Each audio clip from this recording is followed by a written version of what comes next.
Flash quiz, dear viewer. When was the last time your fish box required a forklift? If you want to talk top-notch fisheries, San Diego, California deserves a seat at the table. It's time to pay our respects to the birthplace of sport fishing.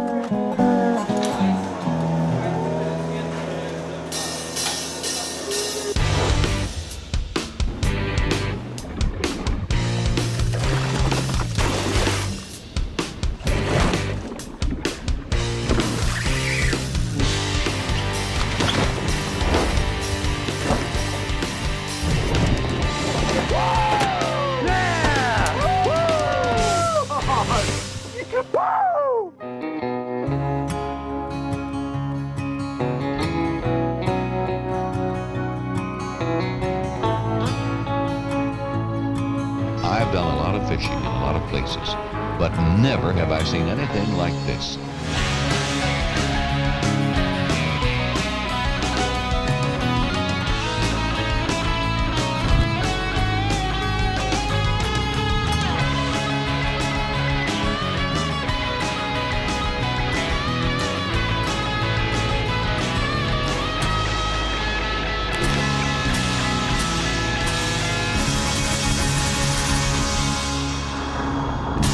Evolution.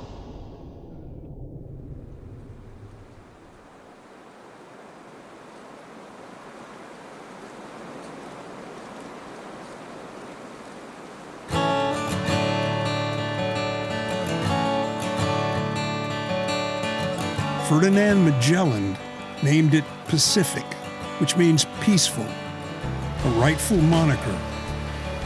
It's an ocean free of the harrowing tempests that haunt the Atlantic.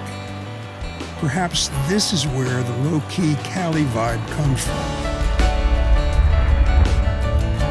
20 miles north of Tijuana, San Diego is a mix of desert, forest, and shoreline. The Laguna Mountains to the east, Catalina and San Clemente Islands to the west.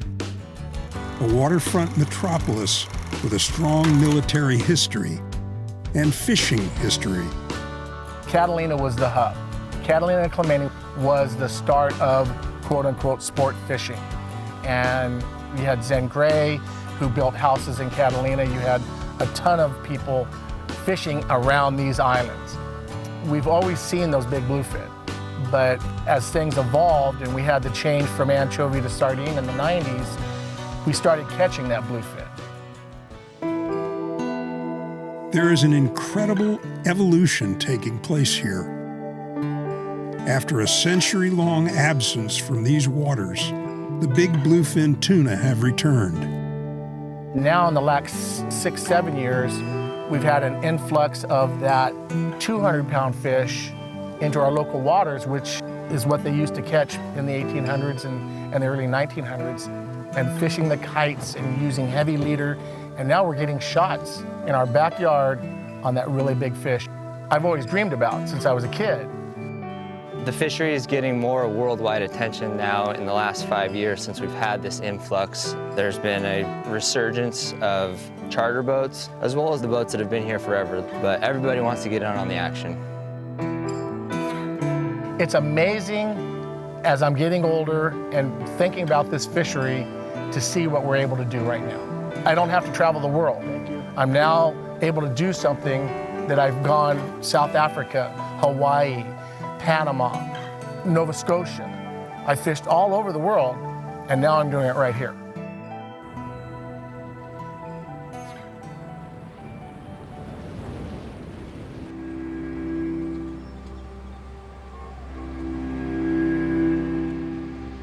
And now, Barry and Brandon, 2 generations of SoCal captains, come together in this historic fishery to see if there's any new history to be made.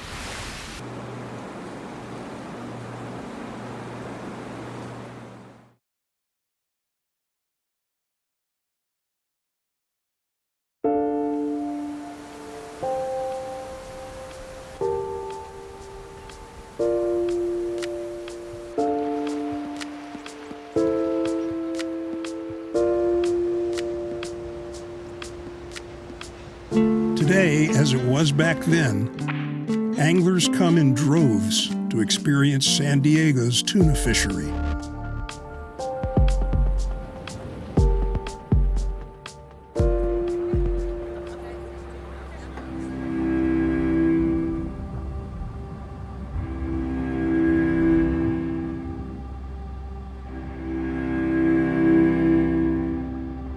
Want to find yellowfin tuna? Find a kelp patty. Kelp is an algae. It attaches itself to the bottom. When the wind blows through, it breaks apart from the islands, and then it binds up and gets into a big, what we call a kelp patty, which is just a raft of pieces of kelp, and that turns into an oasis. And then as we go into the fall, more and more fish congregate around those oases. They become fads, fish aggravation device. Bait builds up underneath it, it becomes shade, and everything wants to build up around and near that structure. As we get into this fall fishery and more fish come into the area, they go to less and less kelps. If you're the first one on it, you're done.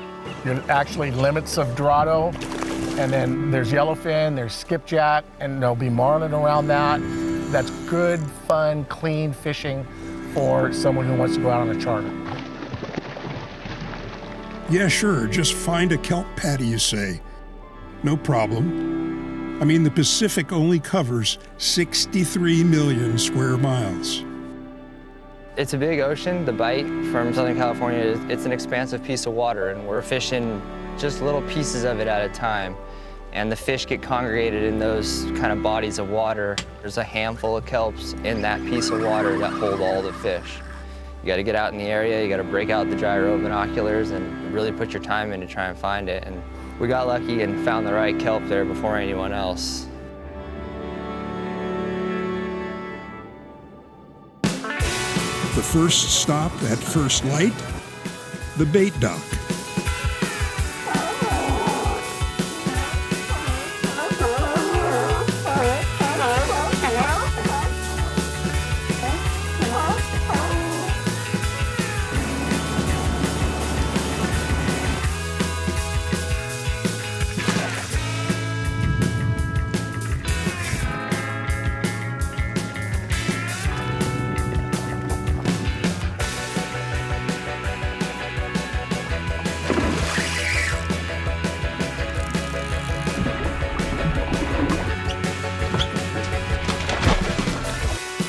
This is kind of our bread and butter charter fishing out here. Small yellowfin tuna and Dorado.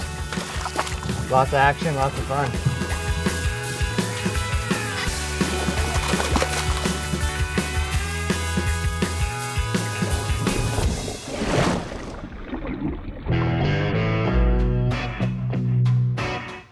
Next, a 3-hour run to the Cortes Bank, a seamount where the bluefin are known to congregate. We'll see you there.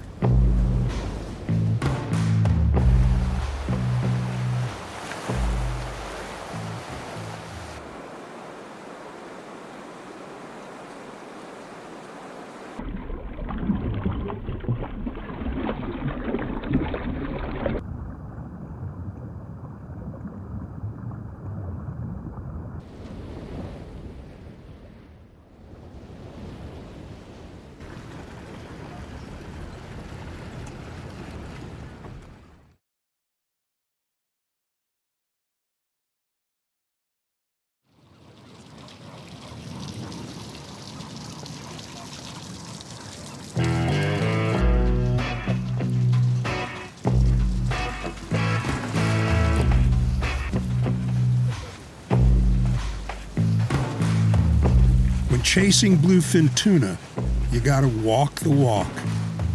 No shortcuts. You gotta take the long way.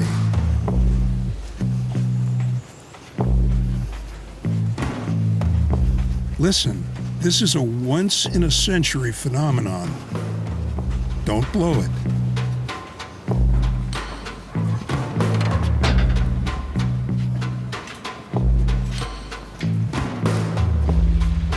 The Konakai Resort on Shelter Island has been our home base this week.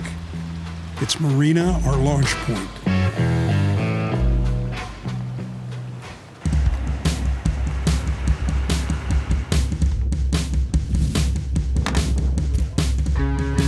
Next stop, the Cortes Bank, 111 miles west of San Diego, beyond Catalina and San Clemente. The bluefin traditionally come in halfway up the Baja coast when they travel from the Sea of Japan, Sea of China, where they spawn. The Cortes and Tanner banks are high spots or undersea mounts that are 90 to 110 miles from San Diego. That's like the promised land. And so that bluefin, every moon phase, it tends to make a move. As the fall progresses, it settles into an area where it's happy. There's feed, there's structure, and right now we're coming out in the moon phase. It's happy there at the Cortes.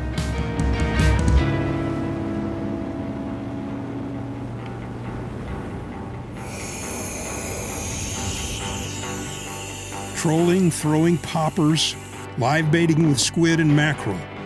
They've all been employed over the years. Where bluefin strategy has evolved to is kite fishing with a flying fish. We're just getting onto the bank here. A couple fish hung around us here. We're gonna get set up, put out a frozen flyer, and just make a drift off the bank. The key is securing the wings in the extended position and making sure the flying fish sits flat on the water while suspended from the kite.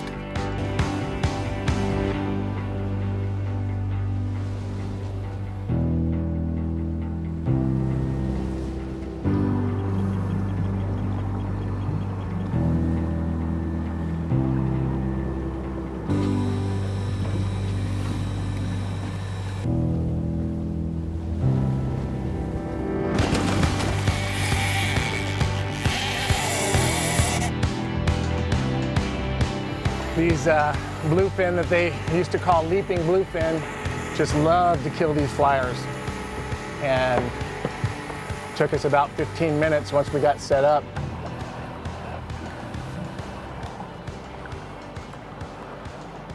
Sometimes those big ones come in, look at the boat, and then get really grumpy. Just depends on how they're hooked with that big hook and that treble hook.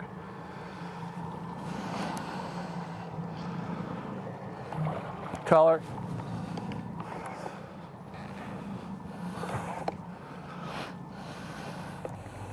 He's a little bigger than I thought. Yeah, $1.25, $1.40.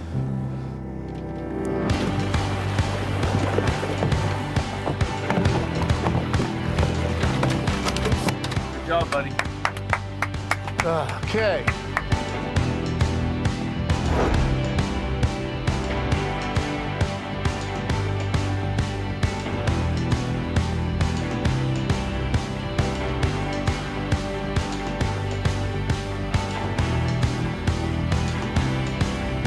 Oh God, he got that!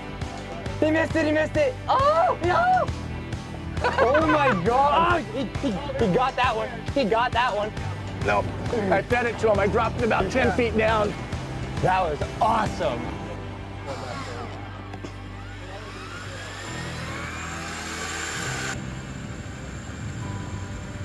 Put another bait out there. Didn't take very long before we got another bite. We probably had 4 or 5 fish going after that bait. This is why we make the long runs out here. Pretty special fishing here in Southern California. Started here at Clemente and Catalina. We're outside San Clemente Island. Catalina's inside of us. And that's where the kite fishing started. And then we kind of lost track of it for almost 80 or 100 years. Then once this bluefin got up here, and now every boat you see here has got a balloon and a kite out, even the little boats. That's a decent one, huh? That's a good fish. That's 2. Yeah, he's bigger than that. It's a big one.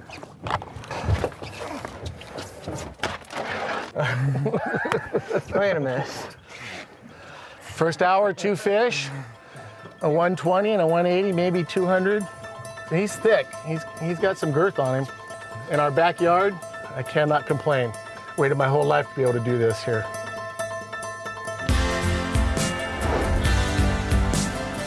And And now the grand finale. To land a personal best, Brandon has to go up a few weight classes.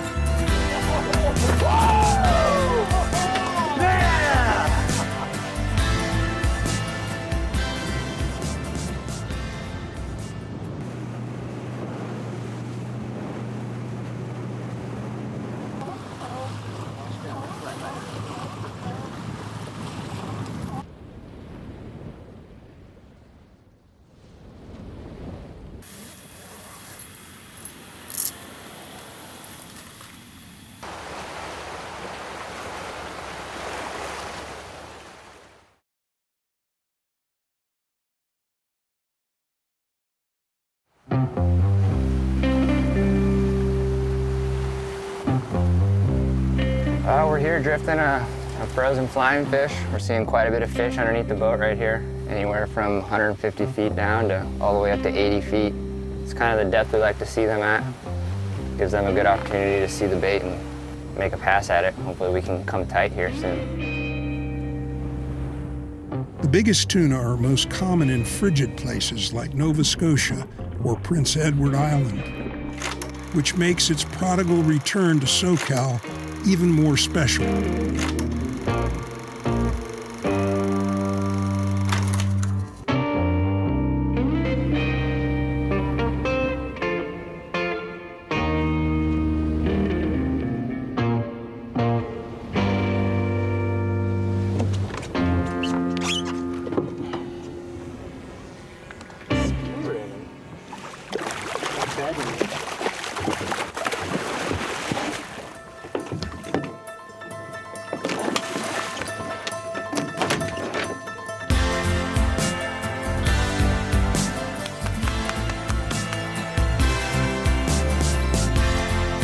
Well, we lost our wind. When no wind, it makes it really, really tough. So we've just been slow trolling around and we came back up on the bank, got another bite. We finish things off with Brandon battling a personal best, a 250-pounder. Anytime you can get one over 100 pounds, that's a great day. I mean, I literally grew up my whole life here, and a 50-pounder in a day, you'd be really, really happy. And for us to get 3 over 100, stellar day. Long boat ride, but worth every minute. When you get these bites, you really don't know what you got on the line until you get the fish up and down. It could be a 100-pound bluefin or it could be a 400-pound bluefin. That one, he dove down into the thermocline a couple times, and that kind of tells you that he's been around the block a little bit. That's a big one. Yeah. That's a large one. Nice job, Fred. What a day.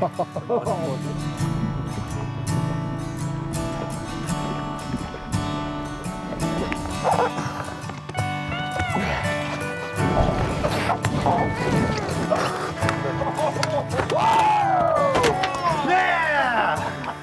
That's a good one there. That's awesome!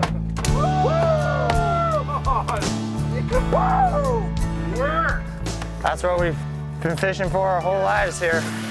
It's a trophy fish for Southern California, any way you put it. You hear people talk about old and young, and one generation passing the torch to the next.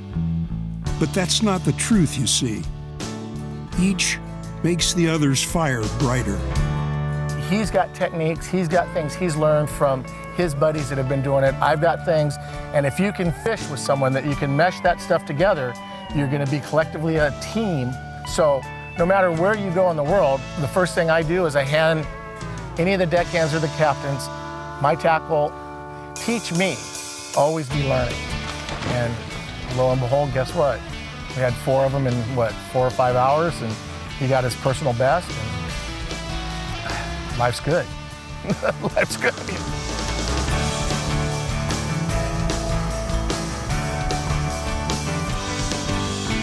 I went to college, I have 2 degrees, but at the end of that, I decided I couldn't spend my life sitting behind a cubicle. I knew I had to be on the water, and whatever the work that goes with it that's just what it is.